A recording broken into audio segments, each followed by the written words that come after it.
These are, however, subject to regulatory requirements and safeguards that the proponent should strictly abide to, namely, the alignment of the proposed project to the management plan of the protected area.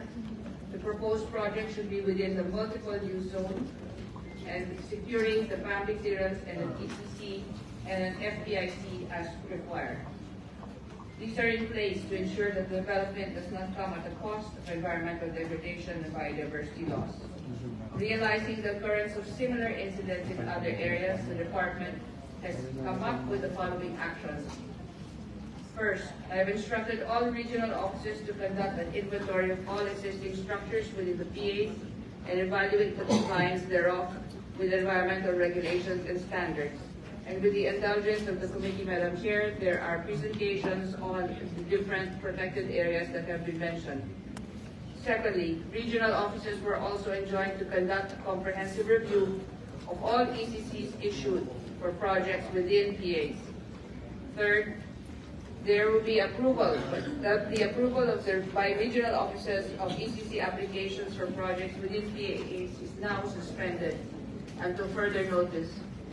And all pending and future ECC applications within the PAs will be processed at the EMB Central Office. This must secure the endorsement of the Biodiversity Management Bureau.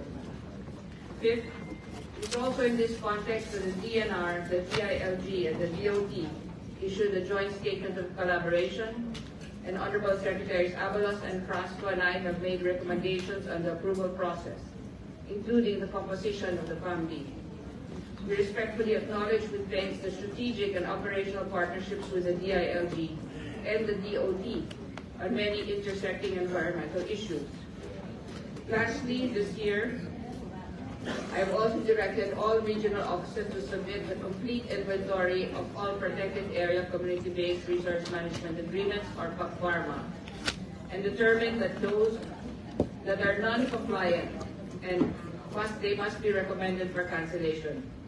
This is also in line with the ongoing collaborative efforts of the DNR, the DOJ, the DILG, the DSWD, in response to the Senate inquiry on Socorro, Siargao Protected Land and Seascape. The first phase of cancellations will be effected this month.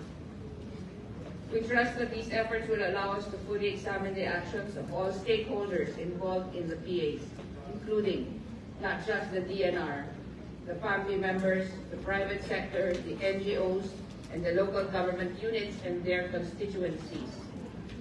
It's imperative that we establish the histories behind the facts, understand the implications of these developments, and take the appropriate legislative action to protect and conserve our protected areas. It is also imperative that we recognize that in environmental protection and conservation, there is no such thing as a monopoly on good.